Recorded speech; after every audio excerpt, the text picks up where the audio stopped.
used to think that pork chops and karate chops were the same thing. I thought they were both pork chops.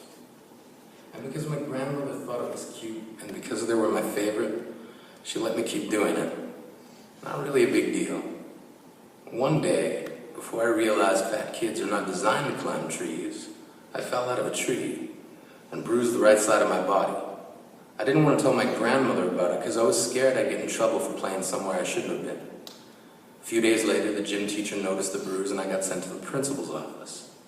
From there, I was sent to another small room with a really nice lady who asked me all kinds of questions about my life at home. I saw no reason to lie. As far as I was concerned, life was pretty good. I told her whenever I'm sad, my grandmother gives me karate chops. This led to a full-scale investigation, and I was removed from the house for 3 days until they finally decided to ask how I got the bruises. News of this silly little story quickly spread through the school, and I earned my first nickname, Pork Chop. To this day, I hate pork chops. I'm not the only kid who grew up this way, surrounded by people who used to say that rhyme about sticks and stones. As if broken bones hurt more than the names we got called, and we got called them all. So we grew up believing no one would ever fall in love with us, that we'd be lonely forever, that we'd never meet someone to make us feel like the sun was something they built for us in their tool shed. So broken heartstrings bled the blues as we tried to empty ourselves so we would feel nothing. Don't tell me that hurts less than a broken bone. That an ingrown life is something surgeons can cut away, but there's no way for it to metastasize. It does. She was 8 years old. Our first day of grade 3 when she got called ugly.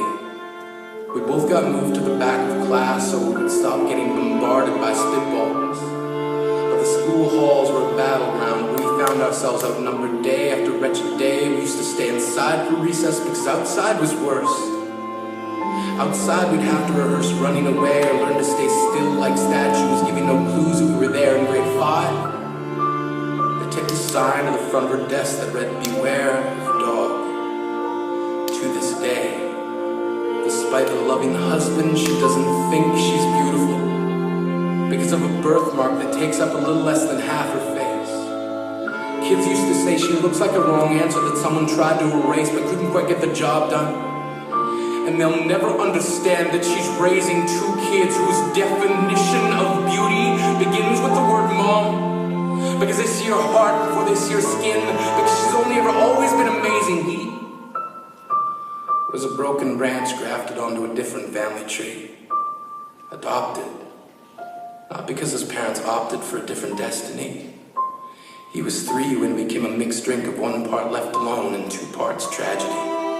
Started therapy in 8th grade, had a personality made up of tests and pills, lived like the uphills were mountains and the downhills were cliffs, 4/5 suicidal, a tidal wave of antidepressants, and an adolescence being called pauper.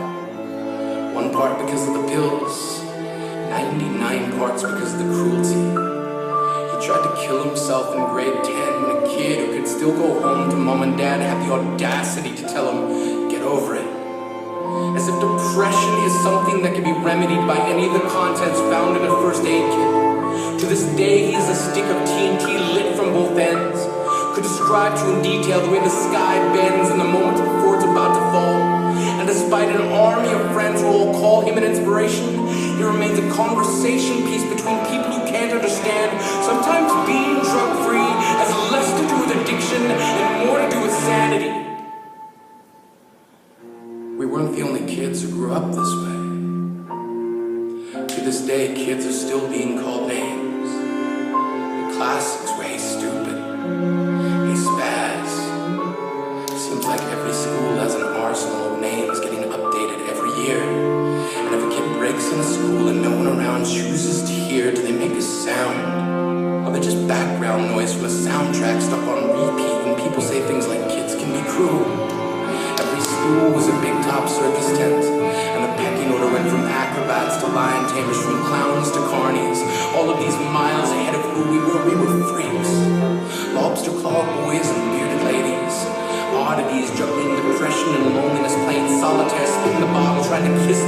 parts of ourselves and heal. But at night, while the others slept, we kept walking the tightrope. It was practice, and yes, some of us fell.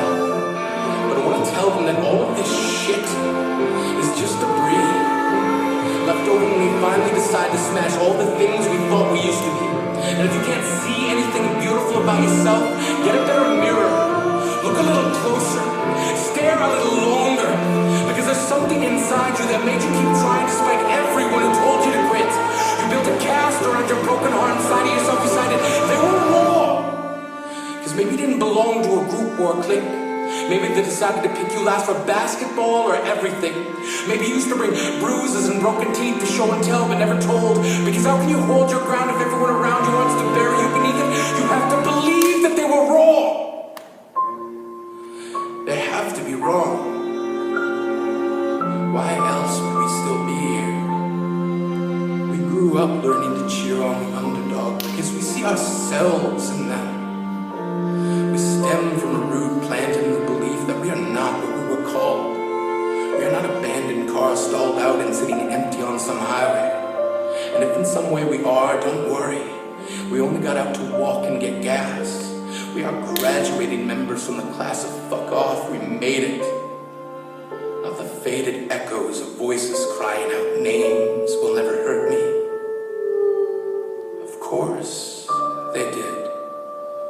But our lives will only ever always continue to be a balancing act that has less to do with pain and more to do with beauty.